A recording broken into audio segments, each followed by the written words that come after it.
तपस्या उस प्रभु के विधान को नहीं हटा सकती। तो इधर के लिए तुम क्यों पावर लगा रहे हो? आप बढ़ो, प्रभु की तरफ बढ़ो। ये सब होता रहेगा। कह दे तो फिर कोई कुछ नहीं करना चाहिए।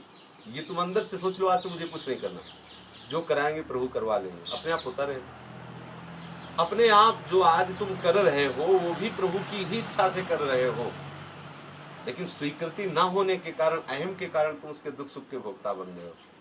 किसी को जान से मारना ये कोई धर्म है? अर्जुन कह रहा मैं नहीं मारूंगा। ये गुरु जी हैं जिन्होंने हमें धनुष पर प्रत्यंचा चढ़ाना सिखाया।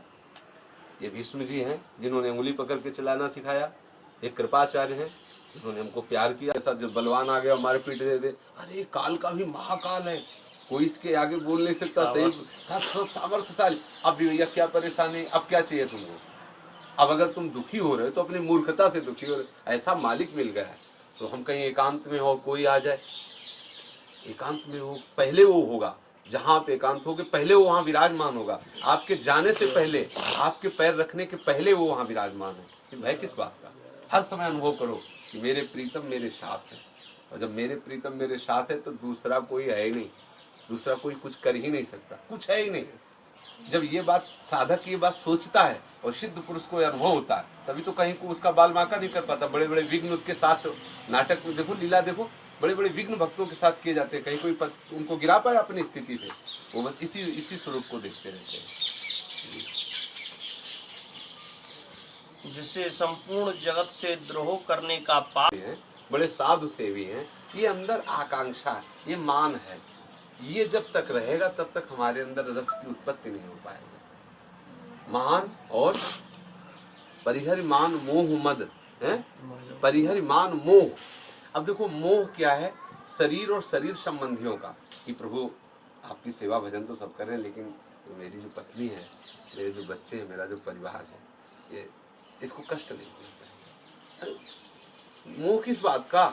सही पूछो तो तुम अकेले नहीं रह सकते थे, इसीलिए पत्नी और बच्चों का रूप धारण करके तुम्हारे पास आया है। तुम अकेले नहीं रह सकते थे ना, तुम्हारे तो क्या करे? अब बहुत प्रेम करते हैं, बड़े तुम्हारे प्रेमी हैं, तो उन्होंने पत्नी रूप धारण कर लिया और उन्होंने पुत्र रूप धारण कर लिया और आपके साथ हो गए। अब आप इतना मोह, अगर उनको असली रूप में देखो प्रभु आप ही हो तो फंसोगे नहीं। अगर मेरी पत्नी तो फिर घाटे का सौदा हो जाएगा, क्योंकि प्रभु को जो ही भूलोगे ते ही आप दंड के पात्र बन जाओगे। फिर माया आपको अपने अंदर में ले लेगी, प्रभु के अंदर से आप अलग हो जाओगे। इसलिए मोह और मद, अहंकार मत करो। जो कुछ हो रहा है प्रभु की इच्छा से, मान लो आपसे कोई सत्कर्म हो गया, कोई बहुत बड़ा सत्कर्म हो, तो अहंकार क्यों करते हो कि मैंने किया? अगर आप कर सकते थे तो पहले कर लेते। अगर नहीं कर पाए हो तो निश्चित समझो प्रियाजू के द्वारा ये कराया गया है, श्री जी के द्वारा कराया गया है। भक्त का हर कार्य ठाकुर के द्वारा होता है, उनके इष्ट के द्वारा होता है। मोह मद क्या है? मान, मोह और मद भजौ कोश लाग। इन तीन का त्याग करना है। मान का त्याग करना है, मोह का त्याग करना है और अहंकार का त्याग। ये तीनों तभी त्याग हो जाएंगे जब प्रभु की कृपा हो जाएगी। वास्तविक पूछो तो तुम त्याग नहीं कर पाओगे। आसपास से इतने डंडे लगा दिए जाएंगे कि अपने आप अनुभव में आने लगेगा कि नहीं हम सबसे छोटे हैं। हर प्रयास निष्फल कर दिया जाएगा। जितना तुम मान चाहोगे उतने तुम्हारा अपमान करवा दिया जाएगा। जहां जहां तुम मोह करोगे उसे मोह का नाश कर दिया जाएगा। प्रभु कृपालु। और जितना अहंकार करोगे उतने नीचे झुका के रौन देंगे। समर्थ डॉक्टर है। शरण में होने के बाद ये भी मत सोचो कि यार मान मोह मद हटने के बाद ही रस मिलेगा, तो मान मोह मद का ऐसे हटेगा। हटाना हो हटा देना, हटाना हो ना हटा देना, अपने तो आनंद लो। अपनी जो बात है वो ऐसी, मान लो ये हटाना है तो आप समझ लो हटा लो। उनसे बता दो कि हटा देना है मान मोह मद। सुनते हैं कि आपके मार्ग में परेशानी की बाधा है, हटा देना। आपको आवश्यक समझ में आ रहे तो हटा। हम तो जैसे हैं तैसे आपके हैं, बस इतनी बात है। देखो कितना आनंद आता है। और ये बोझा मत लादना कि हटाना वो करना है। हटाना करने की हमारी सामर्थ्य होती तो फिर आपके पास क्या था? करो ना, आप जो हटाना हटा दो, जो जोड़ना जोड़। एक चीज हमको केवल करनी, उनसे अलग नहीं होना। बिसरियो इस पे हमारा समझौता नहीं होगा। याद उनकी भूल जाए ये समझौता नहीं होगा कि अब याद करवाना हो तो करवा लेना, न करवाना हो तो न करवा लेना। ये अभी स्थिति नहीं है। जब ऐसी स्थिति आ जाएगी ना, तो ऐसा संतों ने कहा है कि मैं राम का भजन नहीं करता, राम मेरा भजन करता है। ऐसा कहा है संतों ने। वो स्थिति अलग है। अपनी इस पे समझौता भी नहीं करना, क्योंकि अपने समझौता कर लेंगे तो खिसक जाएंगे दूसरी जगह। अपनी स्थिति नहीं है ना, और सब ये समझौता है। सुमिरन में समझौता नहीं होगा।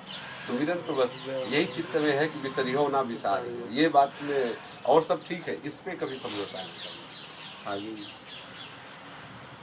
निर्माण शून्यता आशा बंधा समुत्कंठा नाम गाने सदा रुचि आसक्तिस तद्गुणाख्याने प्रीतिस तद्वसति स्थले इत्यादयोनुभावास्युर जात भावांकुरे जना। अगर अपने अंदर आशा बंधा, प्रतिक्षण आशा है, मुझे नित्य विहार की सेवा मिलेगी, मुझे पर प्रियाजू की अनुपम कृपा है, समुत्कंठा, उत्कंठा पूर्वक वो है, हमारे ऊपर श्री जी कृपा है। अरे क्या जाता है, कहो ना, देखो कृपा का अनुभव होने लगेगा। अपनी मस्ती, अलबेली मस्ती, बेपरवाह हो, कैसे हो रहा, चिंता है, किसी बल का और आश्रय, तभी तो बेपरवाह नहीं हो पा रहे। जब बल हो जाएगा ना तो बेपरवाह होने लगेगा। वो हमारी है, उनकी कृपा से बात बन जाएगी और ठीक है, चकाचक आनंद खाओ पियो आनंद लो। हर समय उनके चिंतन मनन में भजन में चित्त जाते हैं, और उनके सिवा कोई आश्रय नहीं तो हम कहाँ जाएं। हमारे पास कोई बल नहीं है, सुनेरी बल निर्बल के बल, मेरे बल श्री वृंदावन रानी, मेरे वो बल है, उन्हीं की कृपा से होगा। अब जो चीज हमें अंदर लगती है कि ये प्रियाजू से अलग है, उसके लिए हम रोएं, प्रियाजू से प्रार्थना करें कि इसको भी आप स्वीकार कर लो, हमारी इस वृत्ति को भी स्वीकार कर लो जो आपसे अलग है। वो निश्चित कृपामयी है, वो स्वीकार उसको भी किए हुए, लेकिन आपके अंदर भ्रम है, ये बात वो वृत्ति भी वही स्वीकार किए हुए है, पर हमारे अंदर भ्रम है। उस भ्रम का वो निवारण कर देंगे तो आपको दिखाई देगा कि जो वस्तु, जो व्यक्ति, जो स्थान हम प्रियाजू से अलग समझ रहे थे, वस्तुतः वो प्रियाजू ही हैं, उनसे अलग कोई वस्तु है नहीं। तो आप आनंदित भजन करो, खूब भजन करो, सेवा में, सुमिरन में, भजन में बस मगन हो। ठीक,